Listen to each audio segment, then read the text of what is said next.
ẹ kú dédé wòyí o orúkọ mi ni Sam Adéọ̀sùn òjò àánú òun ló tún dé sí etí ìgbọ́ yín àti sí ojú ìwòran yín ẹ jẹ́ á gbàdúrà. Ọlọ́run wa dúpẹ́ lọ́wọ́ yín fún ojú rere yín ètí ẹ fún wa àwa yìn lógo fún ọwọ́ agbára yín àti àánú yín ètí àrígbà bàbá gba ọpẹ́ gba ẹ̀yìn wa a tún lọ lẹ́ẹ̀kan sí láti kẹ́kọ̀ọ́ bàbá Olúwa ṣí wa níyè Jésù Olúwa wa àmín. Mo dúpẹ́ lọ́wọ́ yín fún orí ọ̀fẹ́ ọ̀tun ètí Ọlọ́run fún èmi àti yín pé lónìí dandan ká tún jọ pàdé nínú ẹ̀kọ́ tí à ń kọ́. Ẹ dákun ẹ lè rí eléyìí wò ní live gbogbo ọ̀nà tí a gbà láti ṣe ní live lénìí kò mú torí ẹ̀ ni pé wọ́n ní àwọn tó ń ṣe iṣẹ́ níbí báyìí pé wọ́n ti tamper pẹ̀lú internet facilities wa gbogbo ọgbọ́n la dẹ̀ dá láti make sure pé a rí ṣe tẹ́ bá dẹ̀ wo aago a ò ní lè gbéra báyìí pé a fẹ́ lọ ṣe ìdí tá a fi ṣe òjò àánú ní ilé nìyẹn torí pé ìgboro dàbí pé ó dára lọ́pọ̀lọpọ̀ ní sáà yìí a dẹ̀ lè gbéra pé ká lọ sí Masige studio tá a bá lọ Masige studio a máa rí ṣe ṣùgbọ́n tá a bá gbéra bẹ́ẹ̀ a parí ẹ̀ ní nǹkan bí aago mọ́kànlá tá a bá lè ká parí ẹ̀ ní nǹkan bí aago mọ́kànlá ká máa bọ̀ nílé a ní nǹkan kan tá a tó fẹ́ ṣe lọ́la ní àárọ̀ kùtùkùtù so ìdí ẹ̀ nìyẹn tí a fi ní ká kúkú dúró báyìí kí a ṣe lẹ́yìn ìgbà yẹn mo tún fẹ́ tọrọ gáfárà lọ́wọ́ àwọn tí wọ́n mí sí ọjọ́ Wednesday tó kọjá ohun tó fà ni pé a ti ṣe gbogbo ètò tẹ́lẹ̀ àwọn èèyàn wa ti ṣe gbogbo ètò yẹn fún wa wípé ká ìrìn àjò tá a lọ pé a máa kúrò ní ọjọ́ Monday ní àjọ ní àdéhùn pẹ̀lú àwọn airline ṣùgbọ́n ẹ̀yin náà mọ nǹkan tó ṣẹlẹ̀ ní Nàìjíríà ní sáà yẹn wọ́n láti sún ìwà wa sí ọjọ́ Wednesday so ọjọ́ Wednesday yẹn dẹ̀ bọ́ sí ọjọ́ àdúrà wa so a dẹ̀ fẹ́ sọ fún àwọn èèyàn pé ẹ má retí wa o torí wọ́n tún lè sún so a ò mọ̀ ṣùgbọ́n àwọn ò sún torí pé alẹ́ bá dúró in fact ní time tí à ń ṣe program ẹ̀ gangan la gbéra nìkan bí aago mẹ́wàá kọjá òun la gbéra ní ìlú London ní ọjọ́ Wednesday tó kọjá so ẹ má bínú ó wá bẹ́ẹ̀ ni nígbà tá a máa fi délé ní àárọ̀ Thursday tá a máa fi ṣí fóònù wa in fact a ò tiẹ̀ lè débẹ̀ no mo kàn ṣáà nìkan bá mi kọ́ síbẹ̀ pé mo ti ka gbogbo ẹ̀ tẹ́lẹ̀ bá béèrè àwòrán Wednesday ẹ̀yin náà imagine iye àwọn tá a jọ ń gbàdúrà pọ̀ kí ìlàjì wọn sọ pé a ò rí yín kí ló dé ẹ̀rí ó lágbára díẹ̀ nítorí mo ṣe ń bẹ̀ wá pé kẹ̀ dákun kẹ̀ foríjì wá ní sáà bẹ̀ yẹn.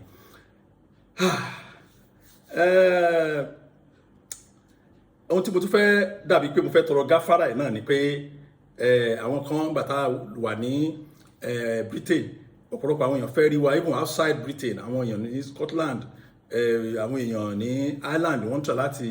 fẹ́ rí wa ṣùgbọ́n torí COVID restrictions tí wọ́n fún gbogbo àwọn dẹ̀ ti sọ fún wa pé a gbọ́dọ̀ tẹ̀lé òfin ìlú Benin o so àná dẹ̀ wò pé ohun tó máa dáa fún àwa ni pé ká tẹ̀lé òfin orílẹ̀-èdè yẹn ìdí ẹ̀ nìyẹn tó fi jẹ́ pé a ò lè rí ọ̀pọ̀lọpọ̀ àwọn èèyàn a lè jáde gan a lè jáde bá a ṣe fẹ́ jáde àwọn ìjáde kan wà tó wà láti ṣe ṣùgbọ́n a lè rí ṣe nítorí náà ẹ má bínú opportunity míì ó tún máa fara hàn láìpẹ́ adúpẹ́ lọ́wọ́ àwọn ọmọ Ọlọ́run tí a ní àǹfààní láti rí ní ìlú London a fẹ́ dé àwọn ìlú mi bíi Manchester Liverpool àti ní ètò yẹn láti dé Birmingham ṣùgbọ́n a ò lè travel ó yà mí lẹ́nu pé àwọn kan ṣe rò bóyá a ṣe wà ní London báyìí títí kan àárọ̀ yìí àwọn kan ṣì ń béèrè wẹ́dà London lọ́wọ́ mi ò sì mọ̀ wẹ́dà London mi ti wà lẹ́kọ̀ọ́ so a lò a total of 16 days ní ìlú London mo dẹ̀ wá rọ̀ wá pé ẹjọ́ tẹ́ bá fẹ́ mọ ìrìn wa ó rọrùn mo sọ fún wa pé ẹwà announcement kan lórí YouTube channel ti Masige TV ọ̀gọ̀rọ̀ àwọn èèyàn ní orí kí ló dẹ̀ fà mo dẹ̀ sọ fún wa pé tá bá fẹ́ rí àwọn kinní wọ̀nyẹn ó rọrùn tá bá subscribe ní Masige TV tá bá subscribe ní channel tiwa tẹ́ ń wò ẹ rí i pé a rọ̀ wá lọ́rùn gan ẹ rí láti fi mọ àwọn ìrìn wa ní gbogbo ìgbà on a lighter mood àwọn kan send message sí mi pé àwọn tí mo team tí mò ń support báyìí wọ́n á wòra mi pé team wo ni mò ń support ọ̀pọ̀lọpọ̀ wọn sọ torí nǹkan tó dẹ̀ fa ni pé wọ́n rí wa ní Emirates kan ní Emirates Stadium wọ́n rí fọ́tò wa tá a yà ní Emirates Stadium wọ́n tó fà ní pé àwọn tó súnmọ́ wa tó mọ̀ wá dáadáa wọ́n mọ̀ pé mo like ball ìkejì dẹ̀ ni pé mi ní team ó tọ́ ọbẹ̀ nìyẹn a ní arákùnrin kan lé wa ṣẹ̀dá arákùnrin yẹn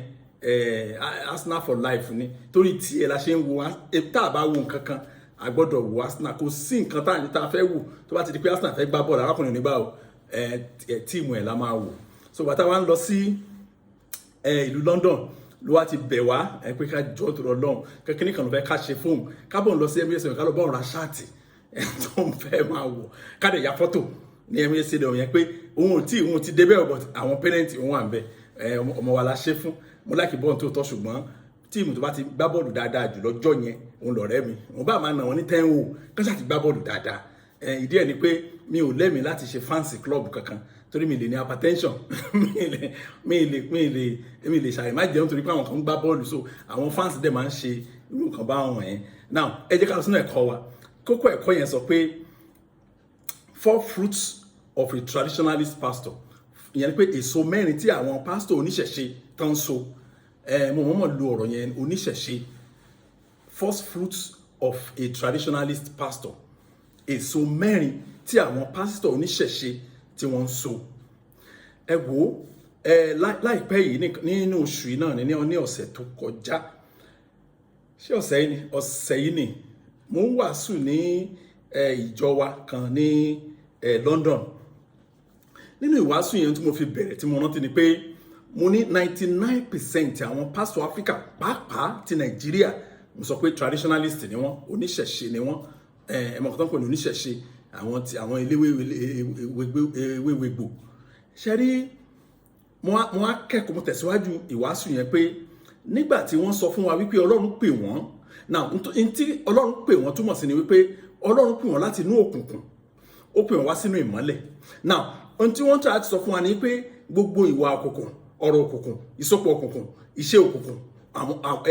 ìgbàgbọ́ tiwa bó ṣe ń sọ ni pé àwọn ti fi ilẹ̀ sínú òkùnkùn wọ́n wá sínú ìmọ́lẹ̀ Ọlọ́run ìyẹn pé wọ́n ti kúrò ní ọmọ ìjọba òkùnkùn bọ́ sí ọmọ ìjọba ìmọ́lẹ̀. Ṣùgbọ́n èyí tó ṣe ní láàánú jù níbẹ̀ ni wípé àwọn these same pastors kan náà yìí tí wọ́n ní àwọn ti kúrò ní àwọn kan báyìí wọ̀nyí wọ́n kó díẹ̀ dání lára nǹkan òkùnkùn.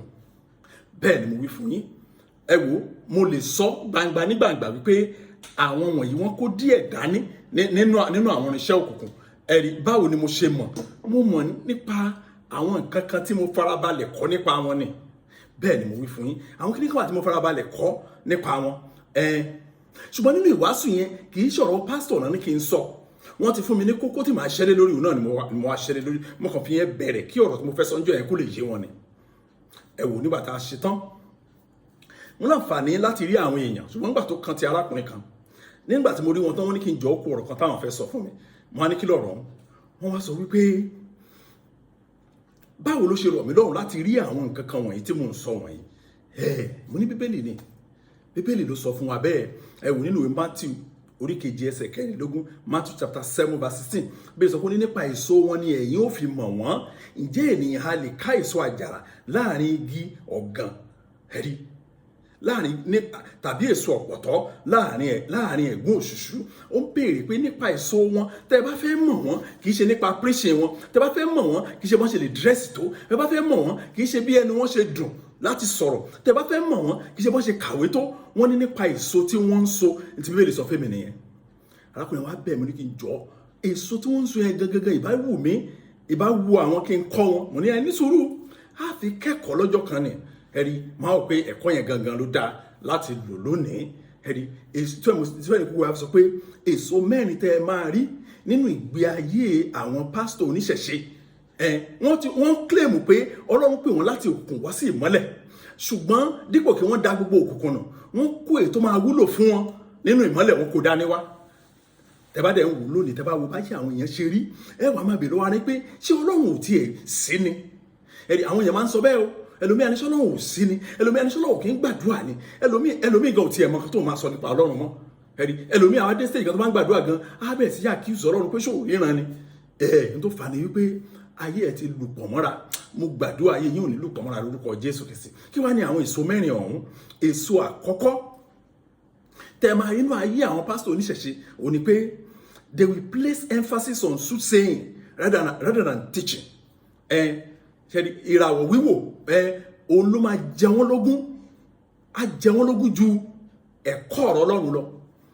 Mo mọ̀ pé ní ìràwọ̀ wíwò ni màá ṣẹ́kìn lè ráyè ṣàlàyé ni mo ṣe lo ọ̀rọ̀ yẹn because a ò lè pè ní ìran bí ìwòràwọ̀ ni.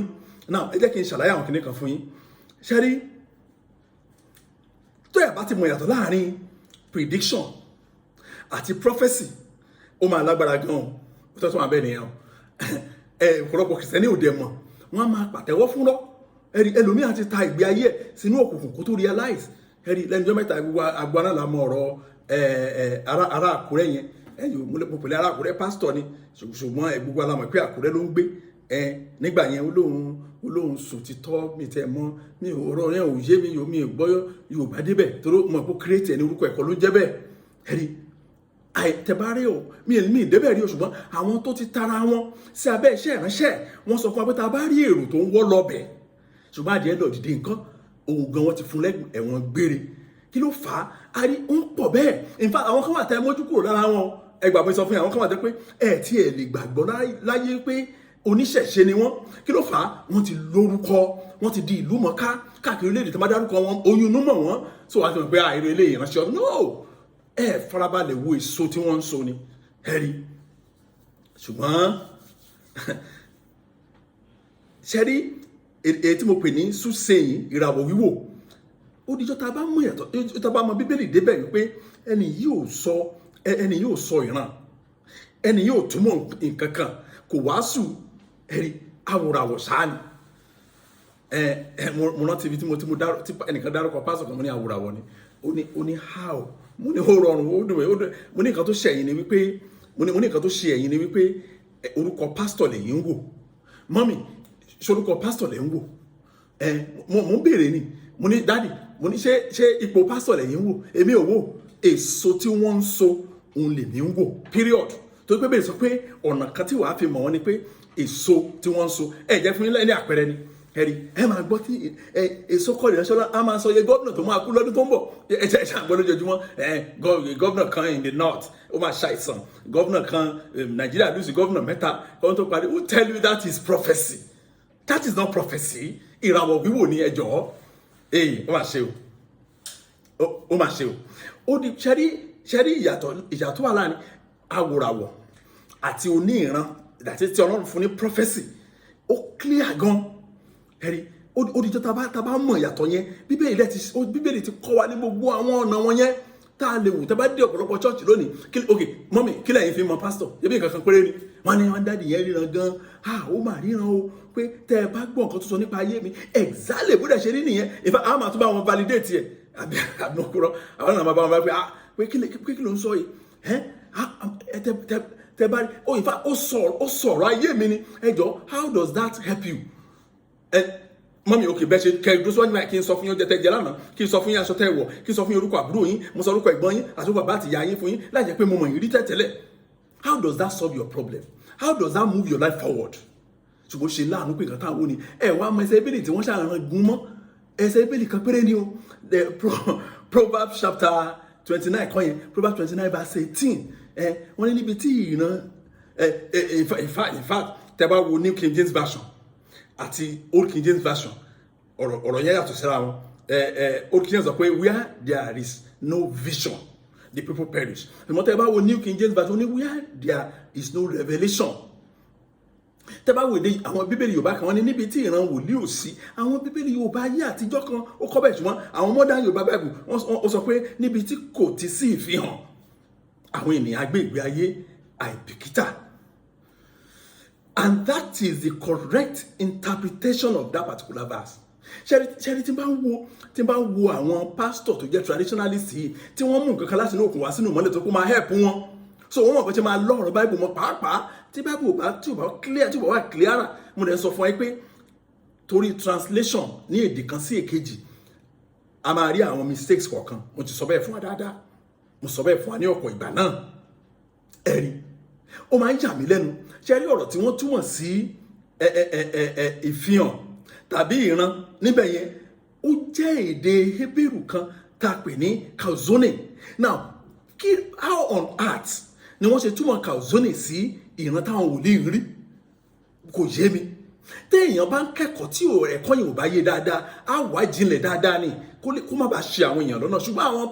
àwọn pásítọ̀ tí mo pè ní oníṣẹ̀ṣe yìí, àwọn traditionalist pastor, wọn ò kíyà láti lọ wo ìtumọ̀ ẹ̀. wọ́n ṣàti rí ọ̀rọ̀ yẹn pé ọ̀rọ̀ yẹn máa gbè mí. ṣe ló dàbí ẹni tó fẹ́ mutí olówogoro ni ó wá lọ rí ibi tí Paul ti gba Timothy níyànjú pé máa mu wáìnì díẹ̀díẹ̀ fún àìlera ara rẹ̀. á ní ṣe òótọ́ kò kí ló ń pè bẹ́ẹ̀ nígbà yẹn, kí ló ń jẹ́ bẹ́ẹ̀, ẹni kò kí àmọ́ láti mọ̀. ó mà ṣe o ẹ̀rí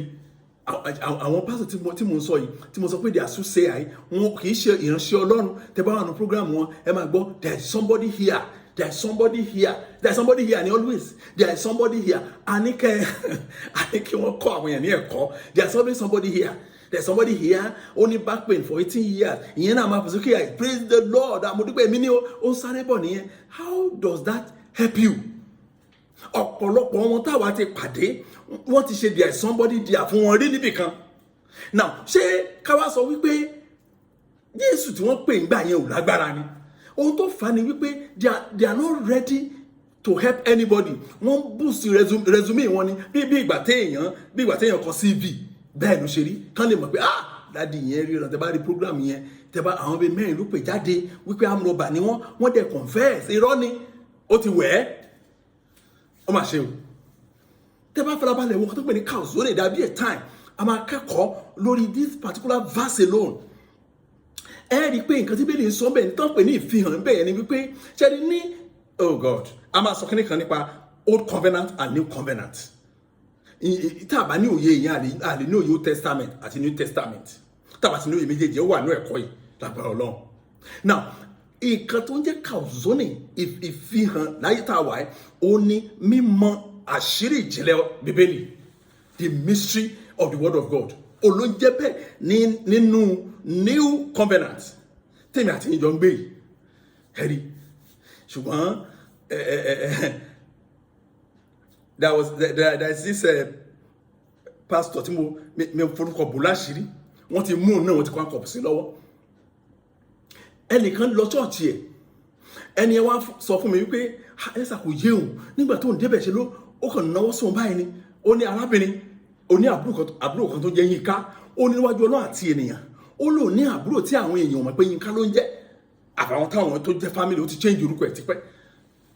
ó ló dẹ̀ describe àbúrò yẹn ó correct. ó ló wá sọ fún un pé Yínká yẹn òun ló fẹ́ pa òun, ó ṣàṣàlàyé bó ṣe jẹ́ yẹn. now nǹkan tó separate tẹ̀gbọ́ntàbúrò nìyẹn.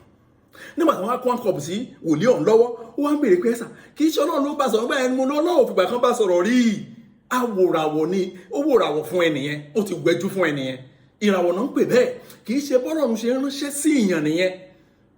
ṣùgbọ́n bàtà mọ ọ̀rọ̀ Ọlọ́run, ohun tó fà ni wípé bí àwọn babaláwo àtijọ́, bí àwọn olúwawo àtijọ́, bí àwọn ìyálórìṣà àtijọ́ bọ́n ṣe ń ṣiṣẹ́ gangan nìyẹn, wọ́n ti wẹ̀jú. so wọn ò rí pẹ̀lú ordinary eye mọ́. so àwọn tó ní Ọlọ́run pè wọ́n láti òkun wá sí ìmọ́lẹ̀ yẹn, wọ́n kó àwọn irinṣẹ́ kan dání tá a wúlò fún wọn nínú ìmọ́lẹ̀. ṣùgbọ́n tí Ọlọ́run lòdì sí pátápátá. tẹ́ bá wo àwọn bàbá wa ní bàbá ńlá wa lọ́jọ́ iwájú, wọ́n fẹ́ mọ̀ nípa ọjọ́ ọ̀la. àbí ẹ̀rí olófà tó fi wo àkọsẹ̀jáyé, olófà táwọn bàbá ńlá wa fún fi yálé awo pé ọmọ wo ló máa tọ́jú mi. kí ló fà tó pé àwọn babaláwo àtijọ́ yẹn, àwọn oníṣègùn àtijọ́, àwọn ìyáláwo àtijọ́, àwọn yẹn wọ́n ṣiṣẹ́ wọn nínú òkùnkùn yẹn láti rí ọjọ́ ọ̀la gbogbo èèyàn. kí ló máa ṣẹlẹ̀ lọ́tùnla, kí ló máa ṣẹlẹ̀ lọ́jọ́ mẹ́rin. ṣùgbọ́n nínú ìgbàgbọ́ tó jẹ́ pé Ọlọ́run Abrahamu, Ọlọ́run Isaki, Ọlọ́run Jacob ló fẹ́ sìn, Ọlọ́run ò fẹ́ jẹ́ kó béèrè ọjọ́ ọ̀la. take it from me. oh God, oh God. Bíbélì sọ pé ká má ṣe àníyàn nínú nǹkan. ìdí ẹ̀ ní pé Ọlọ́run fẹ́ ká trust òun. ìgbàgbọ́ òun ni a fi ń bá Ọlọ́run rìn, kì í ṣe pé ká máa preempt ohun tá a ṣẹlẹ̀ sí wa lọ́la. ẹ̀rí bẹ́ẹ̀ ni nínú ìgbàgbọ́ ni ṣe Matthew 6:25 nìyẹn. bẹ́ẹ̀ ni only therefore I say to you, do not worry about your life, do not worry about your life. What you will eat, what you will drink, about your body, about everything. Philippians 4:6.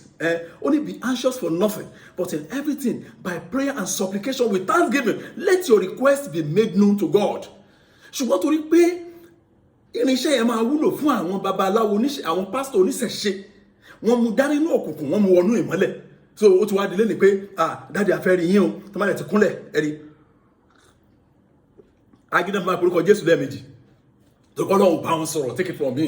Àìmọye ìgbà ni Ọlọ́run bá àwọn wòlíì tòótọ́ sọ̀rọ̀ Bíbélì, àìmọye ọdún Ọlọ́run kọ sí wòlíì tòótọ́ míì, ó ṣàmì pé ojú ọ̀nà lòún rìn ni, ó dẹ̀ tẹ̀síwájú torí pé Ọlọ́run ní new things láti sọ fún, ó sì ń ṣe dáadáa lọ. Ẹ̀rí tọ́jú wọn kàyà madam ẹ ti fi ọkàn kan rí tẹ́lẹ̀ ọ̀nà yàyé o irọ́ ó wòràwọ̀ fún ẹni láyé Ọlọ́run kì í ṣiṣẹ́ bẹ́ẹ̀. Ó mà ṣe o máa sọ fáwọn yẹn pé ẹni tí ò ní ìlànà Ọlọ́run tó ń wọ orí ọ̀fẹ́ Ọlọ́run bó lẹ́ ti fẹ́ rí ẹ̀yin ìránṣẹ́ Ọlọ́run tí ẹ ní àǹfààní láti wà ní abẹ́ ẹ̀kọ́ yìí, èyí tẹ́ ẹ̀ bá fi jẹ́ awòràwọ̀, èyí tẹ́ ẹ̀ bá fi máa wá agbára tí ò tó nǹkan lóòótọ́ nǹkan táwọn èèyàn wá lónìí nìyẹn, ṣùgbọ́n àwa lè sọ fún yín wípé àwa ò fún èèyàn ní nǹkan tá à ní, àwa ò dẹ̀ wá nǹkan tọ́lọ́run fún àwa kiri lọ́bì kankan. Ẹ̀rí èyí tá a bá fi jẹ́ awòràwọ̀, ẹ dákun ohun tí Jésù ní ká ṣe ní ká ẹ jẹ́ á ṣe. Gbogbo ẹ̀mí Olúwa sọ pé o ò gbọ́dọ̀ tọ̀ lọ́la, Olúwa sọ pé Olúwa ò lè sọ bẹ́ẹ̀ láéláé torí pé kò lè ṣe lòdì sí ọ̀rọ̀ rẹ̀, kò ṣeé ṣe. Kọ́lọ́ èèyàn ló ń ṣe lòdì sí ọ̀rọ̀ ẹ̀. Mo lè sọ fún yín pé màá fún yín ní 10,000 lánàá kó dè ní kí ní kò sí, ṣùgbọ́n tọ́lọ́run bá náà wá ṣe ó máa àfi tá a bá fẹ́ gbà á. Nígbà tí Jésù Olúwa wa tó ń gòkè ọ̀run sọ kí ní kan jẹ́ nǹkan lóyìnbó bóyá máa clear sí wa díẹ̀. Ẹ̀rí ó ní go therefore and make disciples of all nations. Èmi àti yín ló sọ bẹ́ẹ̀ fún àwa ìránṣẹ́ Ọlọ́run, ẹ̀yin ló sọ bẹ́ẹ̀ fún ẹ̀yin jí o gbogbo ẹ̀yin tí Jésù sọ fún wa ní kẹ́ ẹ ṣe rèé o, ẹ̀yin bíṣọ̀bù ohun tí Jésù ní ká ṣe rèé o, ẹ̀yin senior apostle, ẹ̀yin apostle, ẹ̀yin tó yẹ pé title yín gan sef gan kò make sense, ẹ ṣáà give ara yín. Ohun tí Jésù ní ká ṣáà ṣe ni wípé go therefore and make disciples of all nations, baptizing them in the name of the Father and of the Son and the Holy Spirit. Ó wá fi kíní kan kún, ó ní teaching them to observe all things that I have commanded you. Ẹ máa kọ́ wọn ní gbogbo nǹkan tí mo ti pa láṣẹ fún yín, ẹ máa kọ́ wọn, kò ní kẹ́ ẹ máa sọ ìran fún wọn, kò ní kẹ́ ẹ máa ṣiṣẹ́ iṣẹ́ orí burúkú káàkiri, àwọn iṣẹ́ dédé tí ò ní nǹkan kan ṣe pẹ̀lú ìgbàlà ènìyàn, pẹ̀lú ìtẹ̀síwájú ayé ènìyàn. Ẹ̀rí ó dẹ̀ ṣe mí láàánú pé bí ọ̀gọ̀rọ̀ ṣe ń wá ìran kiri, bọ́n ṣe ń wá, mo ní èmi náà lọ pè níran, kò yẹ kí n pè níran, bọ́n ṣe ń wá awòràwọ̀ kiri tán láwọn ń wá Jésù. Ẹ̀rí bẹ́ẹ̀ náà láyé wọn tó táyé bá tẹ̀ dùn sójú kan tẹ̀ sí dáa ṣe ló ń rìn sẹ́yìn fún ọ̀pọ̀lọpọ̀. Tẹ́ bá wo ìgbé ayé kìrìsìtẹ́nì lónìí, kìrìsìtẹ́nì mi á kàn sọ̀rọ̀ ayé ẹ̀ fún yín, ẹ̀yin gan fún ayé ẹ̀ tiẹ̀ ẹ̀ kàn sọ fọ́nà pé ẹ̀sà báwo lẹ ṣe fẹ́ ṣiṣẹ́ ìbáyìí torí pé kò tiẹ̀ yé èèyàn wọn abẹ́rẹ́ kìrìsìtẹ́nì bí mo fẹ́ sọ mí ti number 1 sí níyàn tí pásítọ̀ yín tí ò bá fi ìjìnlẹ̀ ọ̀rọ̀ Ọlọ́run hàn yín tẹ́ bá wá ń sọ́fà nínú àìmọ̀kànmọ̀kàn kò sẹ́ni tó jẹ̀bi rẹ o, ìwọ ló jẹ̀bi ara rẹ. Ẹja lọ sí èso kejì tá a máa rí nínú ìgbé ayé àwọn pásítọ̀ oníṣẹ̀ṣe, ẹ̀yìn àwọn pásítọ̀ traditionalist gbogbo tó kún gbòòrò lónìí tó kàn gbé táìtùlù ṣá, they make their millions, they make their money, àwọn ẹ̀dẹ̀ dùn bẹ́ẹ̀ lójú kan tí wọ́n wà. Èso kejì tá a máa rí ni wípé they place emphasis on old covenant rituals. Ìrúbọ májẹ̀mú àtijọ́, ẹ̀rí òun ló jẹ wọ́n lógún torí pé ìrúbọ májẹ̀mú àtijọ́ yẹn máa wúlò fún wọn nínú ìmọ́lẹ̀, wọn kò dání látọ̀dọ̀ babaláwo wọn kò dání láti ìṣẹ̀ṣe, wọn kò dání ẹ má ìkíntàn yín. Ọ̀pọ̀lọpọ̀ pásítọ̀ ó ti wàásù ẹ̀ rí pé ẹ̀sìn ìgbàgbọ́ abáláyé ni ẹ̀sìn ìṣẹ̀ṣe náà ni ariwo àtijọ́. There is this pastor ó dẹ̀ ń craft ọ̀rọ̀ yẹn mú dẹ̀ wò pé kí lè lè mú lójoojúmọ́, kí ló ń fín sọ́pọlọ tó fi lè máa sọ̀rọ̀ báyìí. Ẹ̀rí oníṣẹ̀ṣe ni wọ́n. Tí máa sọ pé oníṣẹ̀ṣe ẹ má fojú sí àwọn pásọ̀ kéékèèké nìkan títí láti òkè pátápátá dé ìsàlẹ̀ pátápátá náà wà. Ẹ̀rí mo sọ nísìnyí mo ní ohun tó máa fẹ́ tí wọn lówó òun ni wọ́n mú lára òkùnkùn wọ́n mú wá sí ìmọ́lẹ̀, wọ́n dẹ̀ ní nǹkan tó máa fi cover ẹ̀ torí pé ṣùgbọ́n wọ́n ti gbàgbé wípé old covenant ó yàtọ̀ sí new covenant. Bíbélì sọ̀rọ̀ kan tí a fiyèsí, ó ní ṣe kàkà Hebrew chapter 8 verse 7 and verse 8 kàkà láti wà Hebrew chapter 8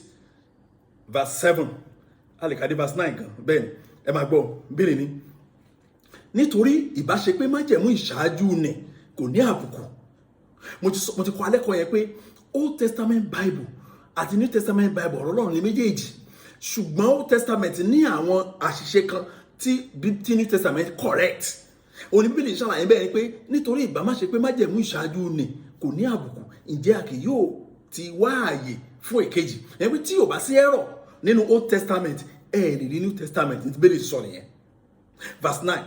ó ní kì í ṣe gẹ́gẹ́ bí májẹ̀mú tí mo bá àwọn bàbá wọn dá nígbà tí mo fà wọ́n lọ́wọ́ láti mú wọn jáde kúrò ní ilẹ̀ Íjíbítì, nítorí wọn kò jẹ́ olóòótọ́ sí májẹ̀mú mi, èmi kò sì ta wọ́n nù ní Olúwa wí. Now kí ni Bíbélì ń sọ bí báyìí? Ohun tí Bíbélì ń sọ ni pé the old ẹ̀kọ́ yẹn àti kọ́ dáadáa, the Old and the New Testament gbogbo ẹ̀ pátápátá òun ló jẹ́ ọ̀rọ̀ Ọlọ́run tí ó dẹ̀ wúlò fún ìdàgbàsókè wa. A lè lo gbogbo ẹ̀ ní anytime, ṣùgbọ́n tá a bá mọ èyí tí Ọlọ́run ti ṣe correction sí, ó dàbí ọmọ school ni nígbà tí tíṣà fún ní ìbéèrè 10 ó wá ṣe 3, tíṣà yẹn máa retí ni wípé kó ṣe correction, kó tún 3 yẹn ṣe. Bẹ́ẹ̀ nǹkan tí New Testament of the Bible wà fún nìyẹn, ó ṣe correction. Kí mo dẹ̀ sọ wáyé pé correction tí wọ́n ṣe New Testament ó ní wípé ọ̀nà tí à ń gbà jọ́sìn Ọlọ́run ti change ẹ̀, ọ̀nà ìjọ́sìn wa Ọlọ́run ti change ẹ̀. Olófà nígbà Jésù ń bá obìnrin tó wà ní etí kóńgà yẹn sọ̀rọ̀ nínú ìwé Jòhánù orí 4 John chapter 4 verse 23 ó ní ṣùgbọ́n àkókò ń bọ̀, ó ti dé tán nísinsìnyí nígbà tí àwọn olùsìn tó tọ́ yóò máa sin baba nínú ẹ̀mí àti ní òtítọ́, nítorí irú wọn ni baba ń wá kí ó máa sin òun. So nígbà tí Jésù ti kú lórí igi àgbélébù yẹn, ọjọ́ yẹn ni wọ́n ṣe correction sí ètò ìsìn àtijọ́. So kò nídìí pé ká lọ wá ẹ̀jẹ̀ ẹyẹlé mọ́, kò ní ìdí pé kó yá ká lọ wá àgbò ká pa, kò ní ìdí pé ká máa ṣe Passover, no, kò ní ìdí àwọn kan báwọn yẹn mọ́. Ohun tó ní ìdí lọ́wọ́lọ́wọ́ báyìí ni wípé ìrúbọ ti ẹ̀mí òun ló kù. Ẹni mi sọ pé àwọn ìṣẹ̀lẹ̀ bá ń ṣe Passover ká máa bá wọn àdìbà wọn observe dáadáa, bọ̀ tí mo sọ ni pé kò sí lára ìsìn wa mọ́. Ẹyọ Ọlọ́run ò ká sí ìsìn tòní. Ẹni ṣùgbọ́n ṣe ni láàánú, ẹni ètò iṣẹ́ gbogbo, ẹni bọ́ ṣe ń ra àgbálẹ̀, òun náà ra àgbọ̀n, ẹ̀rí pásítọ̀ mi á ní kán lọ mú aṣọ wá, kán lọ aṣọ tuntun tàbí kó lọ aṣọ tó wà kó wọ̀ kó wá tún bọ́ padà. Dáàdì kan ló sọ̀rọ̀ yẹn fún mi lẹ́nu ọjọ́ mẹ́ta, ó ní pásítọ̀ yẹn ní kó lọ ra aṣọ tuntun kó wá wọ̀, tó bá ti wá wọ̀ tán kó dó síwájú mìíràn, kó ríra wọn, kó ṣe gèlè wọn dáadáa, kó wá bọ́, kó wá ka, kó tọ́nu ẹ̀ sódì, kó wá lọ kó fún àwọn aláìní lóríta mẹ́ta. Àbẹ́gbọ́ àwọn kan báwọn wọ̀nyẹn ó máa wúlò fún wọn náà ṣe mú wọn láti inú òkùnkùn wá sínú ìmọ́lẹ̀. It's not part of our worship again. Jésù ọkọ àwọn tó fẹ́ sin ọ tàwọn tó lọ́run wá báyìí làwọn tó fẹ́ sin inú ẹ̀mí àti lóòótọ́. Ìyẹn ló fà á lóòótọ́ bí jẹ́ pé ẹ̀ní gbọ́ lẹ́nu wọn pé ẹ̀ṣẹ̀ ò dáa, ẹ̀ní gbọ́ ìwé tí ń gbà tí pásítọ̀ kan fúnra ẹ̀ bá ń sọ pé mo mọ̀ dáadáa kálágbèrè ní mí o, but ibi tí mo ti ń bá Ọlọ́run pàdé lè mọ́ bẹ̀, so tó bá ṣe kan tí mo ṣe wàá kàn forí kọ́, àwa máa kóòtì Mósè àti ẹ̀gbọ́n nígbà tí àwọn tó lè ń gbọ́ òye Bíbélì òye wọn ò mọ̀ pé nǹkan tó dáa ti fírèmù yẹn kì í ṣe nǹkan tó ṣẹlẹ̀ nínú Bíbélì nìyẹn, but tó máa wúlò fún wọn. Ẹ̀rí ìwọ ọmọ Ọlọ́run ẹ gbọ́ mi dáadáa o, nígbà tí ìsìn níjọ́ Sunday, ìwàásù ẹnu pásítọ̀ yín, Bible study, gbogbo ẹ̀ pátápátá ohun tó ṣàjọmọ́ ni wípé kẹ́ ẹ ṣáà lọ ṣe nǹkan kan, kẹ́ ẹ ṣáà lọ ra nǹkan kan, kẹ́ ẹ ṣáà lọ wẹ̀ létí ibì kan, kẹ́ ẹ ṣáà lọ kẹ́ ẹ dúró sórí odó, kẹ́ ẹ dúró sórí ìgò, kẹ́ ẹ ṣáà tó wáyé pé nǹkan tí òun ti ń ṣe over and over and over nìyẹn. Tó bá rí pé ìgbé ayé ẹ wà nínú ìdè, tàbí ìwọ gan ò ní ìtẹ̀síwájú kankan nínú nǹkan tó kójọ, kò sẹ́ni tó jẹ̀bi ẹ o, ìwọ ló jẹ̀bi ara ẹ̀. Ìdí ni pé Bíbélì ti ṣàlàyé gbogbo nǹkan tó yẹ ká ní, gbogbo nǹkan tó yẹ ká nílò. Ó ti sọ fún wa wípé nípa èso wọn òun náà fi mọ̀ wọ́n. Tọ́ ẹ jẹ́ n bọ́ sí èso kẹta tẹ́ fi máa dá àwọn pásítọ̀ oníṣẹ̀ṣe mọ̀. Mo dẹ̀ sọ fún wa mo ní tẹ́yìn bá fọkàn sí àwọn pásítọ̀ kéékèèké nìkan ẹ̀ ń tan ayé jẹ ní o, tó bá farabalẹ̀ wò dáadáa ẹnìkan my G ẹnìkan sọ ẹjọ́ mẹ́ta my G.O. you cannot talk about my G.O. that way. Mo ní mo ló dá mo ló kù díẹ̀, ẹ má sọ nọ́mbà mi, mo ṣe máa sọ fún àwọn ẹ má sọ nọ́mbà mi ni o, tó yẹ pé ntú ọ̀rí ni you can't talk about my G.O. like that. G.O. yín bímọ ọmọ ẹ̀ ò sọ pé ó ní fọ́ọ̀hún, ọmọ ẹ̀ ò já o, G.O. yín níyàwó ò já pátá o, màá bá jà ó kù díẹ̀ ẹni tó lè bá mi sọ̀rọ̀ yìí tẹ́ ẹ bá wo táyà ọrùn ẹ̀ ẹ̀rí mi tẹ̀lé irú táyà bẹ́ẹ̀ so mi gbọ́dọ̀ sọ pé mi lè fún yàn nígbà tí mi ò tiẹ̀ ìran mi ò lè wọ́ọ́dún táyà bẹ́ẹ̀ bá mo ṣe fẹ́ fún yàn ẹ̀rí táyà ó ti kẹ̀bú ẹ̀mọ̀kẹ́tì yẹn kí nìkan kẹ̀bù stay inú ẹ̀ ò ṣiṣẹ́ mọ́ I'm sorry to say ẹ̀mọ̀ tí stay ò bá ṣiṣẹ́ mọ́ lára táyà máa lọ báyìí ní ẹgbẹ́ kó dóni àwa lọ báyìí ọwọ́ lẹ̀ máa fi àjọ sí àṣà máa padà ni mo rẹ́ni mò ń wò ní ẹ̀ ó máa ṣe o ṣe ìkẹta ìsókẹta ni wípé they will neglect the new covenant mysteries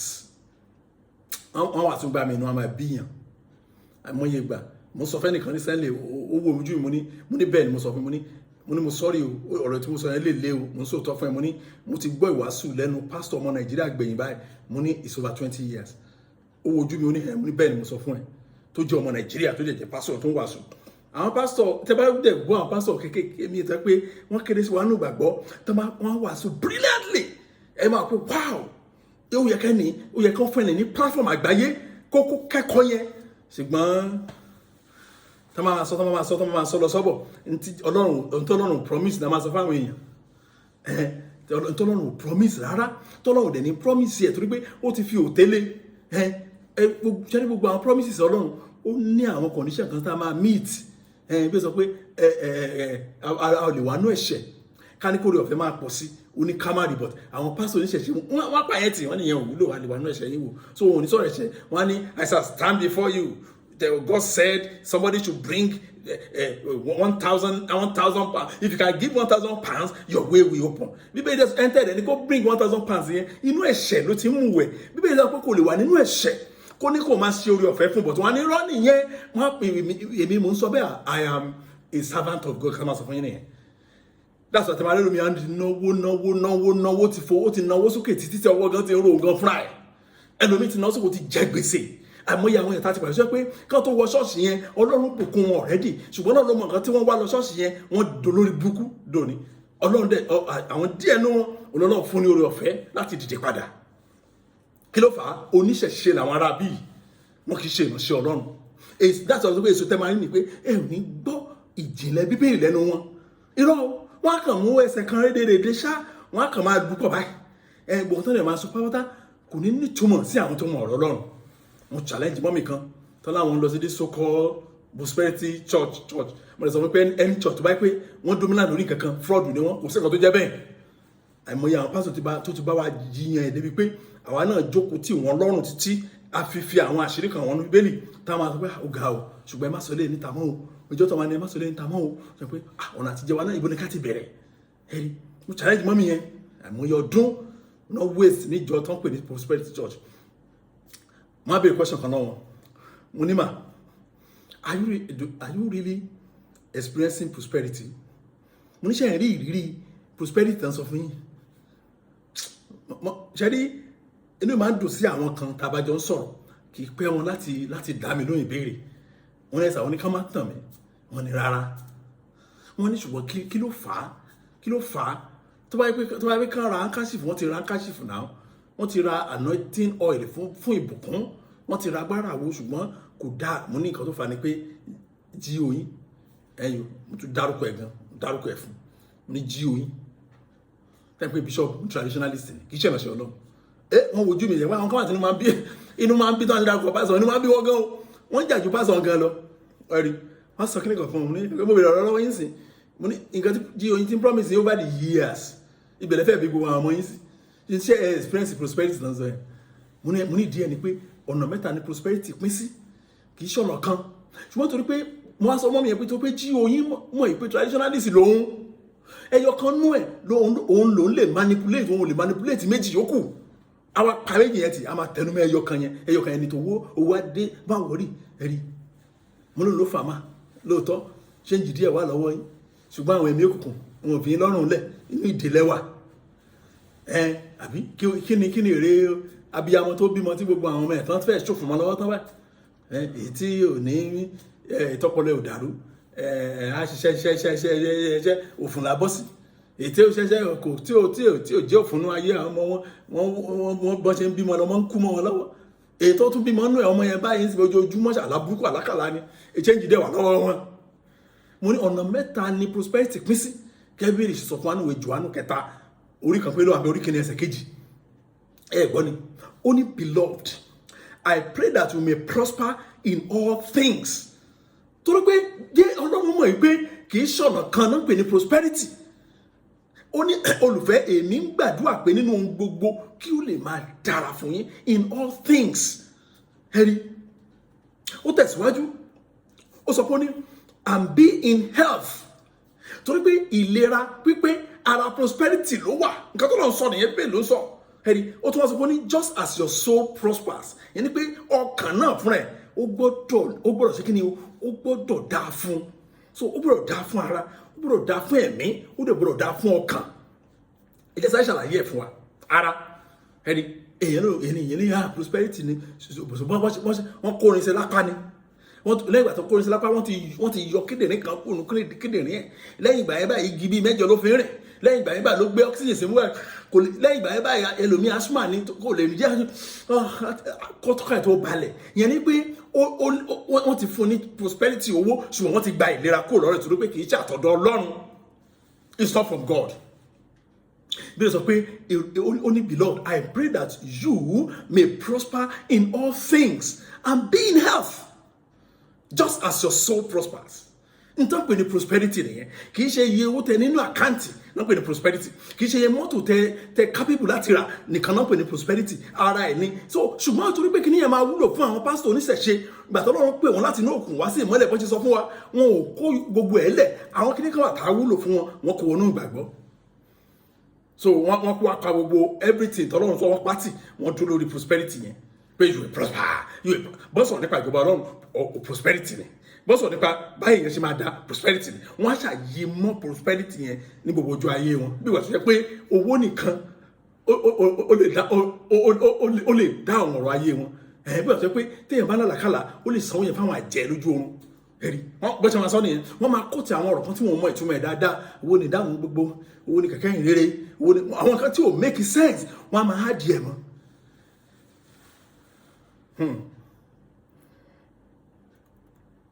Mo rántí ọ̀rọ̀ dáàdì kan tí ó dàbí ọ̀sẹ̀ kẹta ẹ̀ ni mo challenge dáàdì kan bẹ́ẹ̀ tó mo yẹ dáàdì mo ní mo dẹ̀ like area of argument ni yìí o jẹ́ kí n tún lò fẹ́ lómi. Ẹ̀wọ̀n sọ fún dáàdì yẹn àwọn lọ sí this so called deliverance church. Ó mà ṣe o. Wọ́n á sọ fún ọ wípé dáàdì mo ní ṣe ẹ̀mọ́ pé bíbélì máa ń sọ léraléra ni pé Ọlọ́run ni I will deliver them. Ọlọ́run sọ pé it's time for me to deliver them. Ṣùgbọ́n Ọlọ́run sọ wípé I will deliver them, they will go back to bondage, I will deliver them and they will go back to bondage. Ọlọ́run sọ bẹ́ẹ̀ kò sọ pé I will deliver them weekly or monthly. Téèyàn bá gba ìtúsílẹ̀ Ọlọ́run ti gba ìtúsílẹ̀ nìyẹn. Dáàdì yẹn ní àwòtọ́ ni mo ní are you really delivered from the power of darkness? Àwọn dáàdì yóò tẹ̀lé púrọ́fù mi tó pé wọ́n ti ṣàlàyé àwọn ìṣòro wọn fún mi. The deliverance church náà dẹ̀ ni man, despite your prayers your fasting níjọ́ mo bá ń sọ yẹn gan wọ́n ti dé day 36 nínú 70 day prayer. wọ́n ti gbà àwọn day 36 yẹn kì í ṣe àwẹ̀ wọn àkọ́kọ́ nìyẹn o. Àwọn dáàdì wọ́n lè gbà àwọn àti wọ́n ti rí àwẹ̀ fín débi pé àwẹ̀ gan sunkún ni tó bá ń kó fẹ́ gbà wọn ga ti sunkún sílẹ̀ pé máì tún dé ẹ̀rí 40 days yẹn bí ẹ̀mẹ́ta mẹ́rin lọ́dún òun náà àrẹ́sẹ̀ pa ẹ̀rí. Mo ní despite all this fasting and prayer, despite all your kill and die prayer, hey, like kill, destroy, die, despite all those things, money, despite your monthly deliverance services, 30 lọ fún ìtàn gbọ́wọ́ lẹ́yìn èyí tí wọ́n dè yín mọ́gi, èyí tí wọ́n fẹ́ gba nà yín, èyí tí wọ́n tì yín ṣubú, oríṣiríṣi àwọn deliverance gbogbo tẹ́ ẹ ti ṣe yẹn. Mo ní ẹ̀tẹ̀ sọ fún mi sí pé ẹ wà delivered. Dáàdi yẹn ò lè sọ̀rọ̀ ṣùgbọ́n bàtà máa sọ wọ́n ní Pastor Sam wọ́n ní kò sí nǹkan tí wọ́n ní káwọn ṣe ní church wọn táwọn ò ṣe ti date. Wọ́n táwọn bá deliverance báwo mo ṣe máa wà wájú yín wọ́n á rí yín wọ́n á rẹ̀ rìn. Wọ́n ní ìwọ̀n tó sọ̀fà ni pé pásítọ̀ yín ó ti fi ẹ̀kọ́ ìjìnlẹ̀ bíbélì ti májẹ̀mú tuntun ó ti fi lẹ̀. Ẹ̀kọ́ ìjìnlẹ̀ bíbélì ti májẹ̀mú ní covenant mystery májẹ̀mú Ọlọ́run ní pẹ̀lú àwa kìrìsìtẹ́nì òde òní. Ẹ̀kọ́ yẹn wà nínú bíbélì dáadáa ó ti fi lẹ̀ tó pé traditionalist ni èyí tó sọ yẹn ó máa wúlò fún ìdí ẹ̀ ní wípé ó máa ní nǹkan kan tó máa so mọ́ á kó ìwé rẹpẹtẹ lé yín lọ́wọ́ á ní kẹ́ ẹ máa fi gbàdúrà. Now ìwé tó kó lé yín lọ́wọ́ yẹn owó ló fi tẹ̀ ṣùgbọ́n á fi pa owó ni. Ó lè fi 10 naira tẹ́kùtà fún 100 naira owó yẹn ló target. Àwọn òróró àwọn àsọtẹ́lẹ̀ òróró gbogbo in tó target ni ó dẹ̀ mọ̀ pé kò sí nǹkan nu bíbélì tó máa support òun so ó gbọ́dọ̀ padà sínú òkùnkùn yẹn kó lọ mú àwọn èròjà kan tó wù kó fi kún iṣẹ́ Ọlọ́run ó wá dé burúkú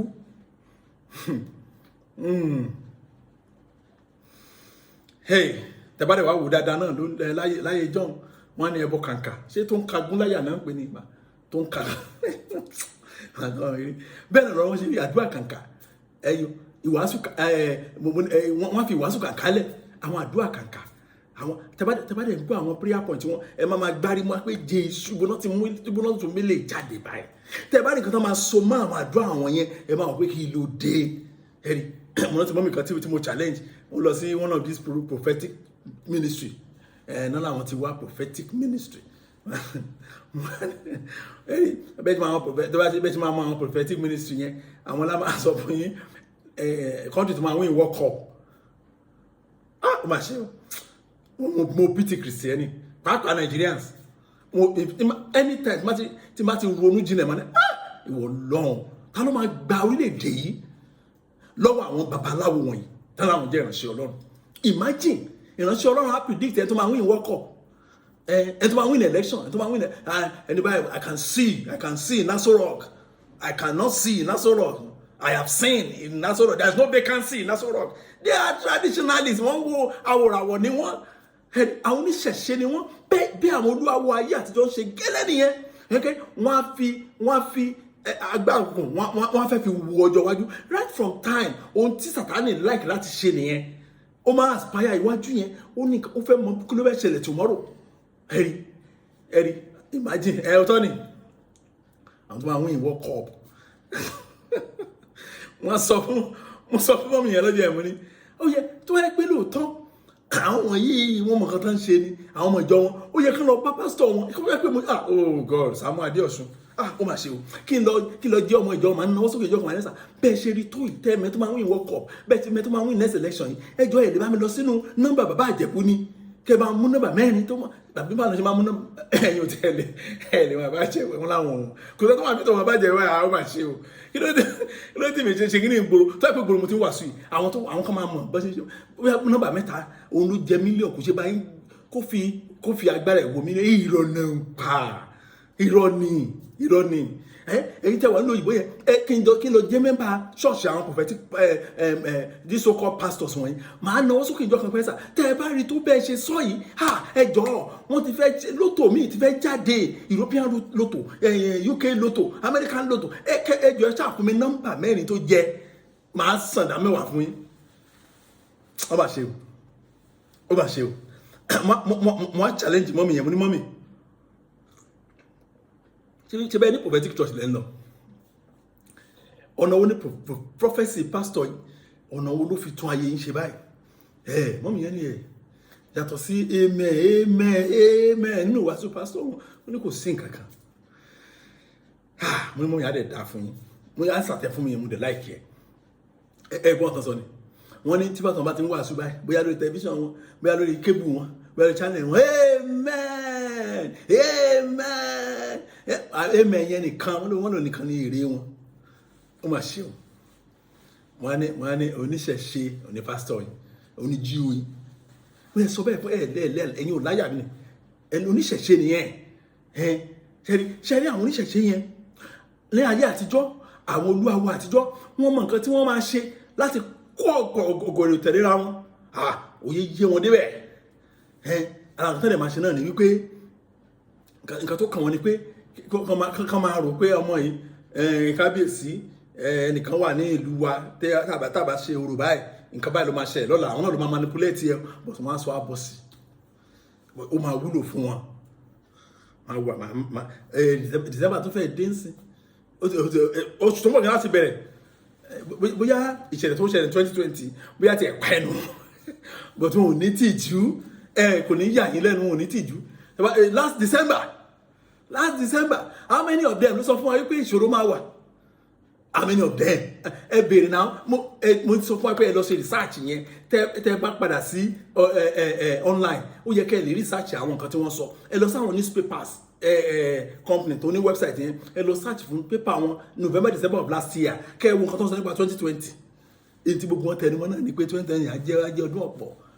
mo ní kanu wọn ti sọ pé kìrìsìtẹ́nì à ní owó débi pé ní 2020 débi pé wọ́n á fẹ́ láti sin Ọlọ́run jù bẹ́ẹ̀ lọ ẹgbẹ́ kìrìsìtẹ́nì ẹ lówó débi pé thank God for coronavirus. Yes, òótọ́ tó wà bẹ́ẹ̀ nìyẹn lóòótọ́ ṣọṣẹ́ lóòótọ́ coronavirus ṣòro ó di iṣẹ́ lọ́wọ́ ó di oúnjẹ ọ̀pọ̀lọpọ̀ èèyàn lọ́wọ́ ṣùgbọ́n a lè rí àwọn nǹkan tọ́ka síbẹ̀ pé Ọlọ́run lò ó láti dojú ti àwọn ará bíi àwọn traditionalists gbogbo wọ̀nyí tán pẹ̀lú àwọn ní pásítọ̀ Nàìjíríà. So kò sí kan nínú wọn tó lè sọ pé despite the fact pé ìṣòro máa wà ní ọdún tó ń bọ̀ ṣùgbọ́n ọ̀nà àbáyọ ń bẹ. Mo sọ ní bẹ̀rẹ̀ ní 2020 ó ní ìdòkò ní kan tí ì bá ṣẹlẹ̀ it's our year of praise. Mo rántí lọ́tún kọjá mo sọ pé ẹ̀mí Ọlọ́run sọ fún mi pé bí àwọn tó bá da Ọlọ́run fẹ́ fi àdúrà àwọn tó ń sin àtàwọn tí ò sin bá ń ṣe sin Ọlọ́run tó láti máa gbádùn 2020. Ẹnìkan náà mi létí prophecy kan tí mo ta sọ nípa tsunami ó ní pé tsunami tí mo sọ yẹn ó lè yẹ pé àwọn èèyàn mo ní well I don't know nǹkan tí mo ní mo kàn sọ à ń ṣe prayer àjọ yẹn ṣùgbọ́n àwọn irọ́ mo fara balẹ̀ the top 12 top Nigerian pastors mo lọ farabalẹ̀ padà wo prediction wọn they are so wrong to the extent that ó yẹ kan daṣọ bojú kán má sọ anything mọ́ ní gbogbo 2020 kán lọ sùn maybe Nigerians ní short memory bóyá àti máa gbàgbé in the next 5 years kan tó jáde but wọ́n ní tìjú ẹ tí wọ́n máa gbọ́ prophecy àgàmọ́ra wọn mi kí ló fà á oníṣẹ̀ṣe ni wọ́n irinṣẹ́ òkùnkùn tí ẹ̀ kan jù lẹ̀ wọ́n ti mú wọnú mọ́lẹ̀. So ó dẹ̀ ti mọ́ wọn lára torí pé for years bá a ṣe rò bóyá Christianity ń lọ nìyẹn kí ni submission mi tẹ̀bí tó bá ní pásítọ̀ tí o mọ̀ kankan nípa ẹ̀kọ́ májẹ̀mú tuntun yẹn pé kò lè ṣàlàyé bíbélì fún yín kẹ́ ṣe ayé o kò lè sọ ìgbé ayé èèyàn fún yín kẹ́ iná mi rí báyìí pé ok ẹ máa bèrè question lọ́wọ́ ẹ̀ kò lè fún yín ní ìdáhùn tó jẹ́ níhùn tó dẹ̀ dúró sábẹ́ ẹ̀tàn yẹn tó dẹ̀ ń lo ayé ẹ lọ tí nǹkan ò dẹ̀ bá mú kò sẹ́ni tó jẹ̀bi ẹ o ìwọ ló jẹ̀bi ara ẹ o tó bá gbé ìgbésẹ̀ náà. Number 4 èso kẹntẹ́ máa mọ̀ pé oníṣẹ̀ṣe onípásítọ̀ yìí kì í ṣe ìránṣẹ́ Ọlọ́run ó rí pé ní gbogbo ìgbà gbogbo tó máa ṣe àtọ̀rọ̀ tó máa sọ a máa sọ ìgbà tó jẹ́ pé a máa fi rẹ̀ ìwé Ọlọ́run ara èso tó ń so nìyẹn they be equating themselves with God every time òkè bẹ́ẹ̀ náà wà a máa sábà kọrin kan tàlà bá fi ọ wé ta ló lè bá ọ̀dọ́ gbà Ọlọ́run tó jọ Ọlọ́run lọ tàlà bá fi ọ wé àwọn kan ní other versions but èyí tí mo mọ̀ ni mo kọ́ yẹn ṣùgbọ́n pásítọ̀ yín ó fi ẹ̀wé Ọlọ́run lójoojúmọ́ lójú yín èdè sọ pé is correct ẹ̀yin náà lẹ̀lẹ̀ tó kọrin yẹn pé tàlà bá fi ọ wé ta ló lè bá Ọlọ́run dọ́gba ṣùgbọ́n tó wọ́n ẹ̀ńtẹ́ dúró síwájú yìí lójoojúmọ́ tó ń ṣe lójoojúmọ́ nìyẹn ó ikú ìtàrẹ pẹ̀lú Ọlọ́run in fact ẹlòmíì inú wọn ó tún ṣe débi pé asọ̀rọ̀ mi ìbáyé máa pé ṣe lè crazy ni àbó ti ń dọ́gbọ́n mú gbó àbó dẹ̀ ti ń fi nǹkan tó kọjá tábà ṣe pé agbọ́njúmọ̀ àwọn àgbàlagbà ayé ìjọ ni pé wọ́n máa ń fi tábà so mi ò fi tábà rí but mi mọ̀ bóyá ó nọ́mà ṣùgbọ́n àwọn mi tí rẹ̀ tó fi tábà rí tó jẹ́ àgbàlagbà tí mo gbé ọ̀dọ̀ ẹni bóyá mo súnmọ́ ládùúgbò ni tó tí mo mọ̀ pé ó fi tábà tó dẹ̀ misbehave mi ìfẹ́ rí so michael àwọn wọ̀nyí nǹkan fín ó kọjá tábà nìyẹn ẹyọ bóyá odidi ìjọ kan mo fún àwọn mọ́là kan níṣẹ́ tó bẹ̀rẹ̀ iṣẹ́ yẹn mo sáré lọ bá wọn ṣe lọ́n fi mí ṣe ẹ̀yẹ àwọn méjèèjì mo fẹ́ abẹ́ ẹgbẹ́ mi kan ni wọ́n á fọ oníṣẹ́ kan ṣe wọ́n ṣàjókòó ìkan lọ ó wá padà mo ṣàkọ́wọ́lé bákónì mò ń wò wọ́n bẹ́ẹ̀ ni ló bá yọ alábùkún ní alábùkún nílùú yín oh my god mọ nǹkan tó jẹ́ alábùkún ló bá mú alábùkún ló bá jà báyìí mo rò bọ́n fẹ́ lò ní mo wá pé ọmọ olówó abẹ́ yẹn náà kó tètè bá àwọn ọmọ ìtura àwọn kan mọ nǹkan máa ń tú alábùkún sẹ́nu mọ nǹkan máa ń tú sẹ́nu wọ́n dẹ̀ máa ń la ẹ bá wọn gbé wọn torí wọn ò béèrè omi lọ́wọ́ mi kọ́mọ tó jáde nìkan nu wọn ó gbọ́n ogun ẹ̀sọ́ báyìí ó dẹ̀ fi ayé o láyé kan náà dájọ́ wáyé ó dẹ̀ fi àtàǹpàkò ẹ̀ tán ó dẹ̀ fi kó èyí tó pọ̀ jù nínú alábùkún yẹn ó dẹ̀ fi mo pariwo mo ní kí ló ṣẹlẹ̀ what happened ó wà ní ó ṣàwọ́ wọn sọ èdè sára náà má bẹ̀rẹ̀ sí rẹ́ni èmi náà fi ṣe ẹ̀yìn wọ́n tún bẹ̀rẹ̀ ẹ̀yọ́ bóyá nǹkan táwọn yẹn ń fẹ́ nìyẹn nínú kọ̀rọ̀ téèyàn mọ̀ náà fi máa jẹ́ àtàwọn máa fi sọ̀rọ̀ rédéédé ẹjọ́ why is it so hard for a pastor to let the people know that he's a human being? Kí ló ṣe ẹjọ́ ṣó le kí pastor sọ pé ènìyàn bíi tèmi ni yín o mo lè ṣe àṣìṣe o ẹjọ́ ṣé ọ̀rọ̀ yẹn ṣé ó yẹ kó le láti sọ̀rọ̀ tí wọ́n ní sọ bẹ́ẹ̀ kí ló fà á irinṣẹ́ kan máa wúlò fún wọn nínú ìmọ́lẹ̀ wọn láti gbọdọ̀ mú nínú òkùnkùn wá ẹyọ irinṣẹ́ àwọn olúwa àtijọ́ tí a bá wo àwọn alágbára àtijọ́ yẹn àwọn èèyàn bẹ̀rù wọn débi pé òrìṣà ni wọ́n máa ń pè wọ́n sọ bẹ̀rù wọn gan torí pé wọ́n kàn lè lo agbára wọn jọ kankan bẹ̀rí ọkọ níwájú ìyàwó ẹ̀ tó sẹ́ tó máa mú wọn sí bẹ́ẹ̀ làwọn pásọ̀ wọn ṣe ń wà ẹ̀rí why is it so hard láti jẹ́ kí wọ́n mọ̀ pé kò sẹ́ni tó lè dàbí ọlọ́run no irọ́ tó máa bẹ̀rẹ̀ ìwà wèrè wọn báyìí wọ́n lè ó tọ́ ìwà wèrè gidi ni wọ́n sọ pé I can't make mistakes because God is speaking to me every day. If you say I made a mistake, it means God is making a mistake. Mo ti pastor wọn sọ bẹ́ẹ̀ gbẹ̀yìn mo ní mo ní ẹni pastor yẹn sọ pé ó ní bẹ́ẹ̀ ni ó ní kò sẹ́ni tó lè correct pastor wọn ẹ̀dẹ̀ dúró síbẹ̀ mo ní ẹ̀dẹ̀ dúró síbẹ̀ God bless you. Ayé ìgbà kan máa bá àwọn ẹ̀sọ̀ privately pé ẹ má dúró mi ní ìsìn ẹ dúró síbẹ̀ ẹ stay there. Mi lè ìpẹ́tẹ́bá bàbá Sam kò sí nǹkan tó lè ṣe kọjá ìmọ̀ràn ẹ gbàdúrà náà ni. Torí pé ọ̀pọ̀lọpọ̀ àwọn èèyàn wọ́n refuse to make personal changes and they are wasting valuable times. Àwọn àkókò kan jẹ́ pé a ò gbọ́dọ̀ waste ní ìgbé ayé wa ẹ wo tí ọmọ bá jẹ́ ọmọ ọdún mẹ́jọ tó bá kí àgbàlagbà yẹn ní béèrè pé ìyàwó ẹ̀ ń kọ́ tàbí ọkọ ẹ̀ ń kọ́ ọmọ ọdún mẹ́jọ ṣùgbọ́n tí ọmọ yẹn bá ti ń di 20, 25, 26 wọ́n máa bèèrè pé ẹgbọ́ ọjọ́ rẹ̀ yìí máa mú ọkọ wà ẹ̀rí wọ́n ti ń kàlábùkù rẹ̀ torí pé ọjọ́ orí ẹ̀ ti show ẹ̀rí tọ́mọ bá pé 60 years kò tí ì máa rí ẹ̀rí wọ́n tẹ̀ ní béèrè mọ́ time ti kọjá òótọ́ tó wà bẹ́ẹ̀ nìyẹn ìgbà ní kọjá lórí lórúkọ Jésù Kristi ṣùgbọ́n iná láti ṣiṣẹ́ ẹ̀rí you have to wake up wait no but ó yà máa yà brand yẹn ẹlòmíràn máa akàn jókòó sí brand yẹn akàn máa báyé ìyá níwẹ̀ á ní ẹ̀mí Ọlọ́run mo ṣàgbà Ọlọ́run gbọ́ ok èmi náà gba Ọlọ́run gbọ́ mo ń sọ̀rọ̀ nípa àwọn oníṣẹ̀ṣe they can apology kẹ̀ ẹgbẹ́ pásọ̀ mẹ́rin lọ sọ pé I'm sorry pásọ̀ mẹ́rin lọ sọ pé mo sọ láàrin I'm sorry they will never mo rí pásítọ̀ rí tó sọ pé òun ní capacity láti kọ́ọ̀sì Ọlọ́run láti kọ́ọ̀sì èèyàn pásítọ̀ ní òun ní capacity láti kọ́ọ̀sì èèyàn débi pé Ọlọ́run ò lè ṣe nǹkan kan pa ẹ̀ tó bá sọ bẹ́ẹ̀ ni ìnáńdá wo ló fi sọ I don't want to quote the pastor fọlọ́pọ̀ wa máa mọ̀ torí pé ó jáde ní pépà ó jáde ní social media so mo fẹ́ gbé kalẹ̀ nìyẹn gbọ́ olóhùn ní pápá láti kọ́ọ̀sì èèyàn tó máa kọ́ọ̀sì ẹ̀ tán Ọlọ́run gan ò ní capacity láti change ọ̀rọ̀ tó ń sọ àwọn olúwawo àtijọ́ nìyẹn àwọn alágbára àtijọ́ nìyẹn ẹ̀rí wọ́n mọ̀ pé irinṣẹ́ ẹ̀ máa wúlò fún wọn nínú ìmọ́lẹ̀ wọn kò dá láti inú òkùnkùn wá ẹ̀dẹ̀ pé wọn ní ìránṣẹ́ Ọlọ́run ẹ̀dẹ̀ jókòó sábẹ́ ẹ̀gbọ́n àti èpè mọ́nà ti dáàdì kan sọ fún mi ó ní pásọ̀ sọ pé as far as this matter is concerned he has commanded God to stay out of the issue gbàgẹ́ sọ ní Yorùbá ó tọ́ pé lórí ọ̀rọ̀ tá à ń sọ yìí ni òun ti pàṣẹ fún Ọlọ́run pé kó bá dá sí kó fóònù kalẹ̀ ìfúnná alágbára dé nìyẹn àwọn alágbára àtijọ́ ni ẹ̀rí irinṣẹ́ ẹ̀ máa wúlò fún wọn ní traditionalist ni wọ́n ṣe research ẹ̀ òun náà ń lò ní ìgbàgbọ́ tẹ̀lé rí ọ̀gọ̀rọ̀ èèyàn tó ń tẹ̀lé wọn ẹni wọn lè máa gbọ́ pé if you come to my church I'm only doing a favor tó bá wà church mi mo ṣàánú ẹni ẹ̀rí I don't need anything from you ìrọ́dẹ̀ ni kó tó parí wá sí yẹn ọmọ akówó jọ ọmọ àṣẹ ẹ̀rí Exodus 15:11 only who is like you O Lord à ń kọrin dáadáa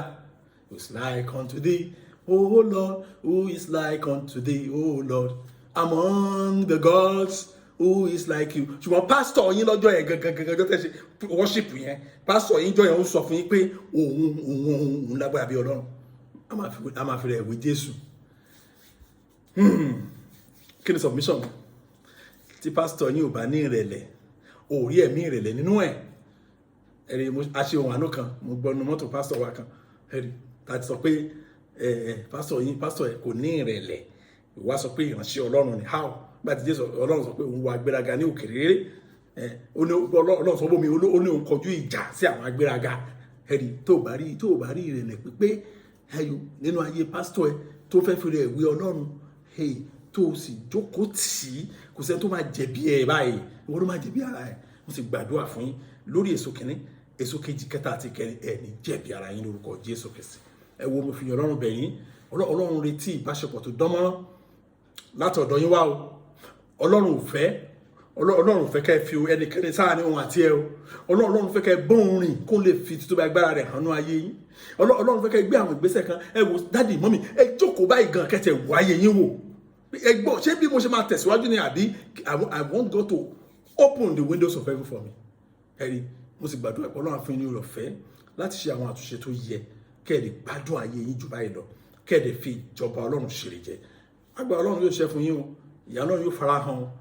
láàrin àwọn ènìyàn àwọn tó mọ̀ yín àti àwọn tí ò mọ̀ yín wọ́n á rí ògo Ọlọ́run lára yín lórúkọ Jésù ẹ jẹ́ á gbàdúrà Ọlọ́run wa dúpẹ́ lọ́wọ́ yín fún oore ọ̀fẹ́ tẹ́ tún fún wa ayin lógo fún wa agbára yín adúpẹ́ lọ́wọ́ torí pé ẹ̀yin Ọlọ́run ẹ ṣetán láti kọ́ wa ní ọ̀nà yín bàbá gba ọpẹ́ gba yín wa mo gbàdúrà fún yín agbára tẹ́ fi gbé ìgbésẹ̀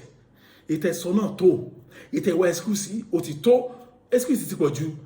torí pé lójoojúmọ́ ìdí tẹ́ fi lè gbé ìgbésẹ̀ ò nà ẹ̀rí kó jẹ́ dandan fún yín láti gbé ìgbésẹ̀ kẹ́ ẹ lè gbádùn ayé yín mo gbàdúrà àwọn tá a ti tà sínú òkùnkùn Ọlọ́run á wá yín rí lónìí o Ọlọ́run á fà yín jáde láti inú òkùnkùn á fà yín sínú ìmọ́lẹ̀ ọ̀gọ̀rọ̀ tó rò bá wọn sin Ọlọ́run tí wọn ò sin ẹnikẹ́ni mo gbàdúrà Ọlọ́run á fi ra rẹ̀ hàn yín tó tọ́lọ́run bá fi rẹ̀ hàn yín ẹ mọ orúkọ tẹ́ ẹ wà mo gbàdúrà Ọlọ́run yóò fà yín jáde kúrò ní òkùnkùn yóò fi ìmọ́lẹ̀ rẹ̀ hàn yín ayé yín á sì dáa jù báyìí lọ ògo ni fọ́nrán lókè ọ̀run ní orúkọ Jésù Kristi Olúwa wa àmín jẹ́ kí ọ̀rọ̀ Jésù tó àfẹ́mọ́ tí Ọlọ́run dàpọ̀ tẹ̀mọ́ kó máa bá wa lọ kọ́lọ́run kó ṣàánú wa kó ràn wá lọ́wọ́ ní orúkọ Jésù Kristi